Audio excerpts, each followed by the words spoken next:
I'm Wendy from Shiny Happy World, and in this video I'm going to show you how to crochet a picot stitch, but I'm going to show it in a way that is not the normal way that it's used. So normally a picot stitch is like a pointy little edge that is an edge decoration used on doilies and skirts and things like that. It's usually used around the edge. I'm going to show you how to use it to create a bumpy texture on the fabric. These are all like little pointy bumps, so they're great little spikes that you can use in a monster like this guy. His name is Merrick. Whoop, there he goes. His name's Merrick, and he is the current Ami Club pattern at Shiny Happy World. And when I say current, I'm recording this, it's now October 2019. So he'll be exclusive to the Ami Club for the month of October, and then sometime in November, if you're not in the club, you'll be able to get the pattern at shinyhappyworld.com. But right now, I'm going to show you how to create this bumpy texture. Okay, so normally a picot stitch is an edge treatment. And you can see when I turn this sideways what that looks like. The little picots, each little point here is a picot. And they would normally on an edge be placed closer together than I have here. But I'm going to make them into spikes, little kind of pointy warts all around the body of this monster. Actually, not all the way around. It's just going to be on the back and the top of his head. I'm going to leave his belly smooth. And I've gone almost all of the way around. You see the blue markers are showing the center back of my piece. This is where my rows start and stop.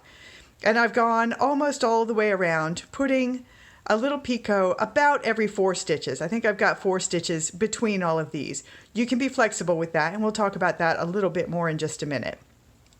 I put some markers here on the front of his legs just to remind me that this is where I see his belly starting and stopping, and that's just going to be a visual cue to me. I really don't want to have any picots in the center space here. I want to keep that center of his belly clear.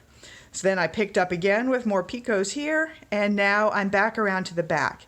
And what I'm going to show you in this video is 2 things. I'm going to show you how to do the little picot, and then since picots are normally an edge treatment, I'm going to show you how to turn them into a body treatment, which basically I'm going to show you how to crochet around the back of him to continue on the next row. Okay, so I've already done 4 single crochets since my last picot. So I'm going to put in a picot, and I'm going to put in a couple of stitch markers here just to show you what I'm doing, just to help make everything clear. You don't have to put picots, these stitch markers in as you go on yours. You can see I didn't for most of mine. But if you're having trouble seeing where they start and stop, this is just a handy little tip. So you might want to do it for the first couple of rounds on each of your picots, and then you'll be like, oh yeah, I understand how that works. I don't need those anymore. So I put a stitch marker in my very last normal stitch before I start the picot. Now I start my picot, and that's just chain 1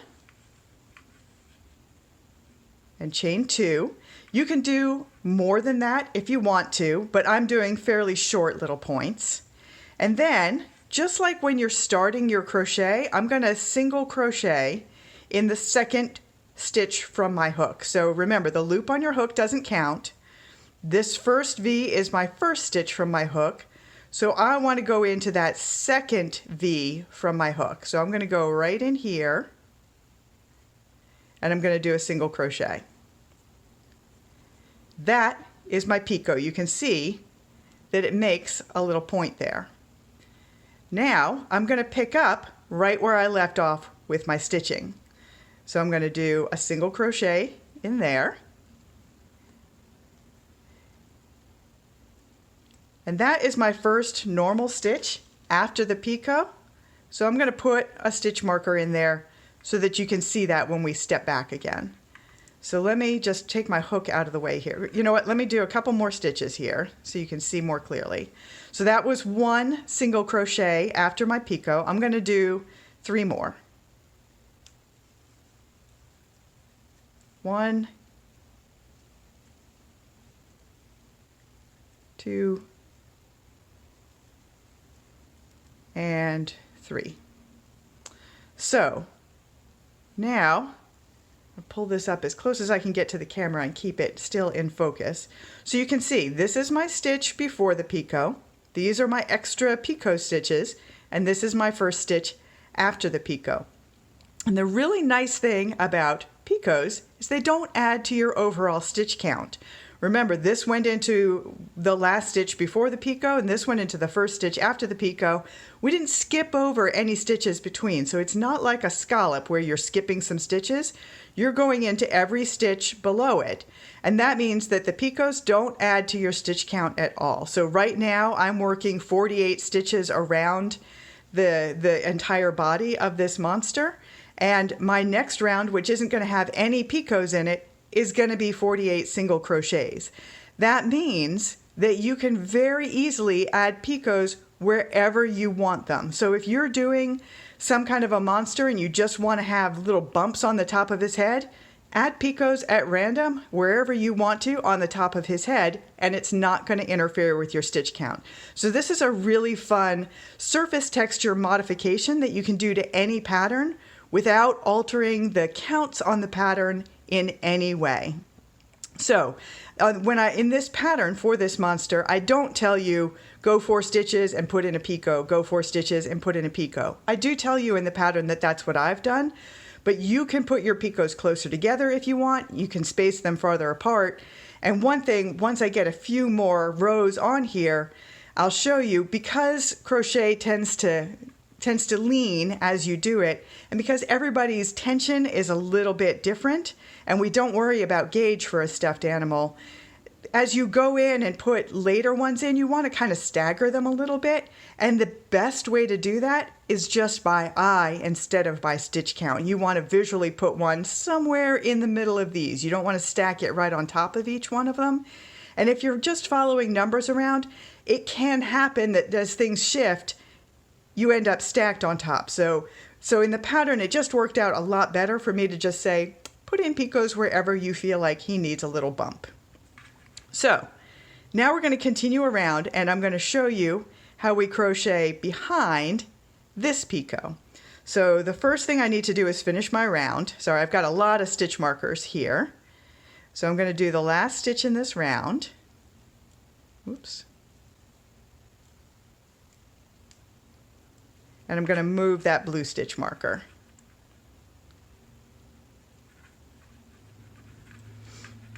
Okay, and now this next round, I just like the way it looks to have a blank, just a solid picot-less row in between each of the picot rounds. So my next round around is going to be all single crochet, no picots. So that's easy. I'm just going to do 1 here. Now, here's my last picot, my last normal stitch before the picot is the one with the stitch marker in it. So I'm going to do 1 single crochet into that. And now I know I don't want to try and single crochet into anything on this point. The next place I'm going to put my stitch is this one that has the stitch marker in it. So I'm going to actually fold this down just to keep it on the front of my stitching. That just makes it easier. And I'm going to work my hook in to that stitch that has the stitch marker. Again, I'm going to pull that up closer. So here's the stitch with a stitch marker. I'm crocheting through the back loop, so I'm going to go through the back loop there and do a single crochet. And now you can see, let me try and turn this sideways so you can see that that little bit is bumping out, but my crochet is continuous behind it. So it doesn't leave any holes in the fabric or anything like that. So I'm going to continue that all the way around on this round. Let me do just a few more so that we can zoom out and see kind of how that looks once you get a few stitches on either side of it.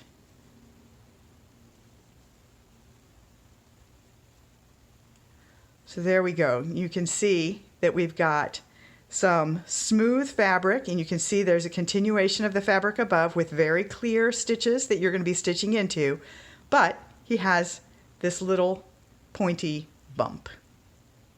And here you can see how it looks with several rows of picots done, and you can see that I've left the belly nice and smooth here, but he's got bumps that wrap around the sides of his body, and the back is completely covered. So at this point on this pattern, I'm going to start doing some decreases to taper them up a little bit, and I'm still going to be scattering those picots in. You can see that the spacing is a little bit irregular, and I did that on purpose, like I talked about earlier in the video. So most of the time there are 4 stitches in between each picot, but sometimes it was as few as 3 and sometimes it was as many as 5, just trying to keep things irregular and very organic looking.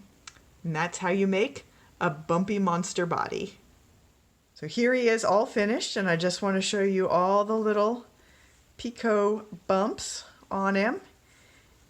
They stopped on his belly so that his belly is smooth, and it goes up around the top of his head and all the way around on his back. Now, while you were stitching them, sometimes they can get a little bit buried in the row above them. So if any of them look a little rounded, just go in and give them all a little pull to uncurl them, and you can make them look, make sure they have a little bit of a spikier effect. And there he is.